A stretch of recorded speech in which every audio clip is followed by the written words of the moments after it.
നമസ്കാരം. സ്പോട്ട് ലൈവിലേക്ക് സ്വാഗതം. കശ്മീരിലെ പഹൽഗാം കൂട്ടക്കുരുതിയുടെ നടുക്കത്തിലാണ് രാജ്യം.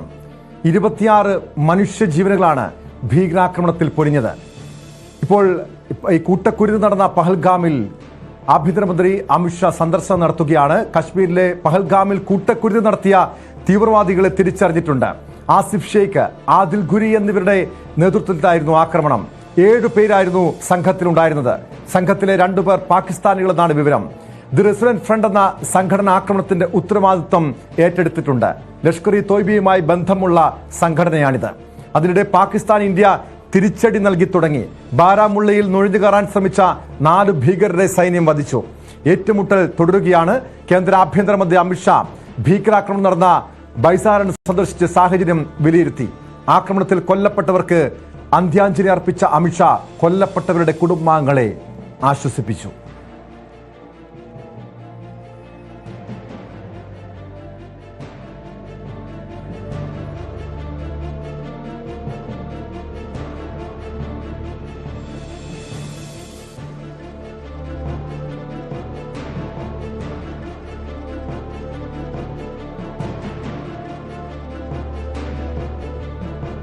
പ്രധാനമന്ത്രിയുടെ അധ്യക്ഷതയിൽ സുരക്ഷാ കാര്യങ്ങൾക്കുള്ള മന്ത്രിസഭാ സമിതി യോഗം ചേർന്ന് കശ്മീരിലെ സാഹചര്യവും തുടർ നീക്കങ്ങളും ചർച്ച ചെയ്യും.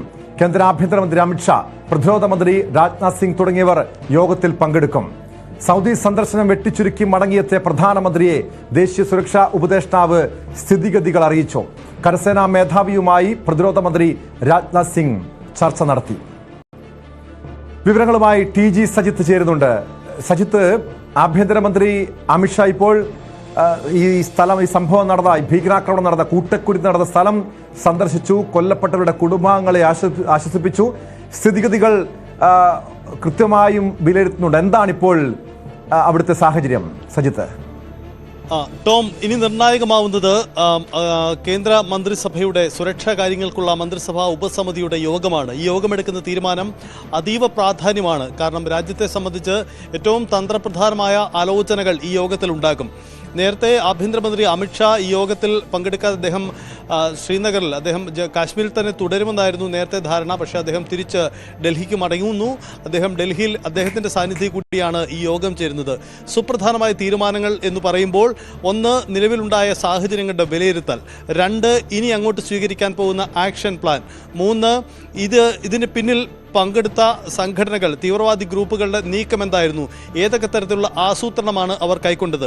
അതിനുമപ്പുറം രാജ്യം ഈ വിഷയത്തിൽ ഏതെങ്കിലും സംഘടനകളോ അതല്ലെങ്കിൽ ശത്രു രാജ്യത്തിനെതിരായ നിലപാട് സ്വീകരിക്കുന്നതോ അടക്കമുള്ള കാര്യങ്ങളിൽ സുപ്രധാനമായ പ്രഖ്യാപനം ഈ യോഗത്തിൽ ഉണ്ടാകുമെന്ന് പ്രതീക്ഷിക്കുന്നു. കാരണം തുടക്കം മുതൽ തന്നെ രാജ്യത്ത് പലയിടങ്ങളിൽ പാകിസ്ഥാൻ വിരുദ്ധ മുദ്രാവാക്യങ്ങൾ, ഈ തീവ്രവാദികളുടെ പാകിസ്ഥാൻ ബന്ധമാണ് തുടക്കം മുതൽ തന്നെ ചർച്ചയാവുന്നത്. ഈ തീവ്രവാദ ഗ്രൂപ്പുകൾ, ഈ സംഭവത്തിൻ്റെ ഉത്തരവാദിത്തം ഏറ്റെടുത്ത തീവ്രവാദി ഗ്രൂപ്പിൻ്റെ പാകിസ്ഥാൻ ബന്ധം, അത് സ്വാഭാവികമായും ചർച്ച ചെയ്യപ്പെടുന്നുണ്ട്. അതുകൊണ്ട് തന്നെ കൂടുതൽ അത്തരം നീക്കങ്ങൾ പ്രതീക്ഷിക്കുകയും ചെയ്യാം. സംഭവം ഉണ്ടായതിന് തൊട്ട് പിന്നാലെ തന്നെ പാകിസ്ഥാൻ അവർക്ക് മേലുണ്ടായിരുന്ന ആരോപണങ്ങളെല്ലാം നിഷേധിച്ച് രംഗത്ത് വരികയും ചെയ്തിരുന്നു. പ്രത്യേകിച്ച് പാകിസ്ഥാൻ വിദേശകാര്യ മന്ത്രാലയം മാധ്യമ റിപ്പോർട്ടുകളുടെ അടിസ്ഥാനത്തിൽ തങ്ങൾക്കെതിരെ ഉയരുന്ന ആരോപണങ്ങൾ നിഷേധിക്കുന്നു എന്നതായിരുന്നു അവരുടെ വാദം. ഈ തരത്തിൽ പാകിസ്ഥാൻ സ്വീകരിച്ച നിലപാടുകൾ അങ്ങനെ നിൽക്കുമ്പോൾ ഇന്ത്യ ഇതിൽ ഔദ്യോഗികമായി എടുക്കാൻ പോകുന്ന നിലപാടുകൾ അതിസുപ്രധാനമാണ്. ലോകരാജ്യങ്ങളെല്ലാം ഇന്ത്യക്ക് വലിയ പിന്തുണ നൽകിയിട്ടുണ്ട്. അമേരിക്ക പോലെയുള്ള രാജ്യങ്ങൾ വേണമെങ്കിൽ സൈനിക ശക്തി പോലും ഷെയർ ചെയ്തുകൊണ്ട് തീവ്രവാദികളെ അമർച്ച ചെയ്യാൻ പൂർണ്ണ സജ്ജരാണ് എന്ന നിലപാട് അറിയിച്ചിട്ടുണ്ട്. അങ്ങനെ ലോകരാജ്യങ്ങളുടെ വലിയ പിന്തുണ ഇന്ത്യക്ക് ഈ സംഭവത്തിൽ കിട്ടിയിട്ടുമുണ്ട്. അതുകൊണ്ട് ഇനിയുള്ള നീക്കങ്ങൾ നിർണായകമാണ്. സംഭവം നടന്ന മണിക്കൂറുകൾ, 24 മണിക്കൂർ, ഒരു ദിവസം പിന്നിടുകയാണ്. അപ്പോഴും ഈ തീവ്രവാദികളെ പൂർണ്ണമായും കണ്ടെത്താൻ കഴിഞ്ഞോ ഇല്ലയോ എന്ന കാര്യത്തിൽ ഒരു വ്യക്തത പൂർണ്ണമായി ഇതുവരെ വന്നിട്ടുമില്ല.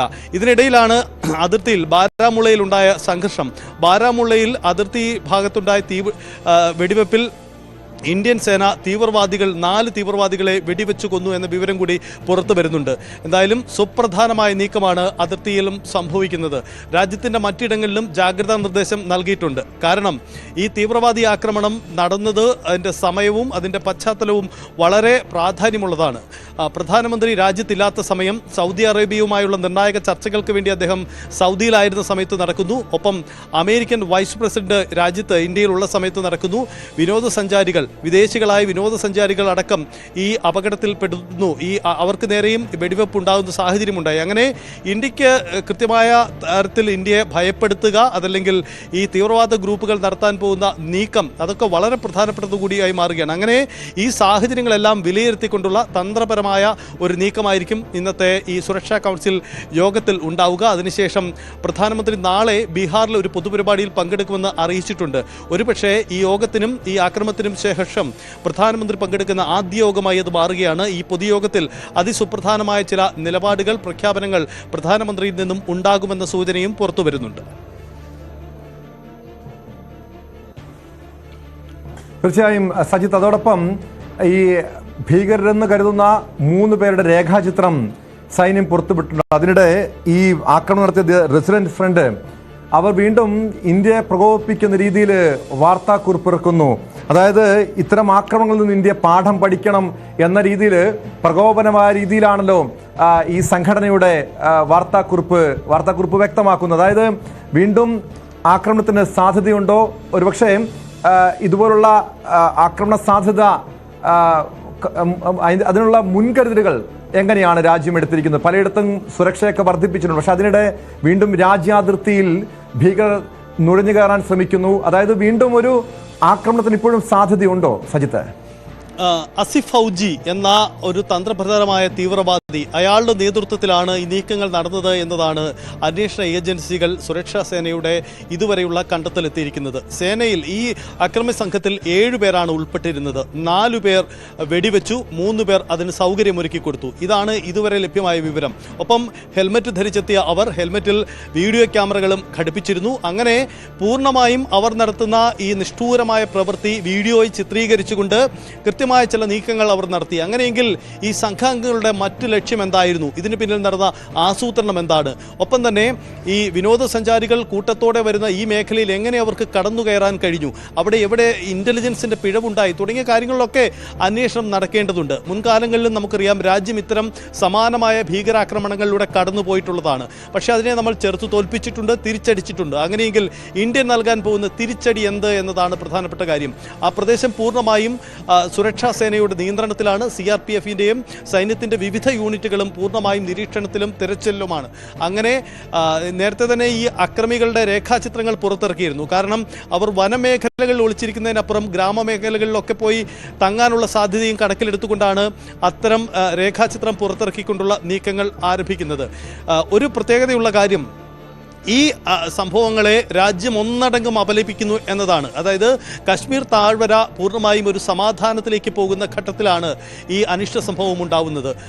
ആർട്ടിക്കിൾ 370യുമായി ബന്ധപ്പെട്ട തീരുമാനം കേന്ദ്ര സർക്കാർ കൈക്കൊണ്ടതിന് ശേഷം 2019 തന്ത്രപരമായ തീരുമാനം കൈക്കൊണ്ടതിന് ശേഷം ഇത്ര വലിയ ഒരു ആക്രമണം ഇത് ആദ്യമാണ്. അതുകൊണ്ട് തന്നെ അതിന് രാഷ്ട്രീയ പ്രാധാന്യമേറും.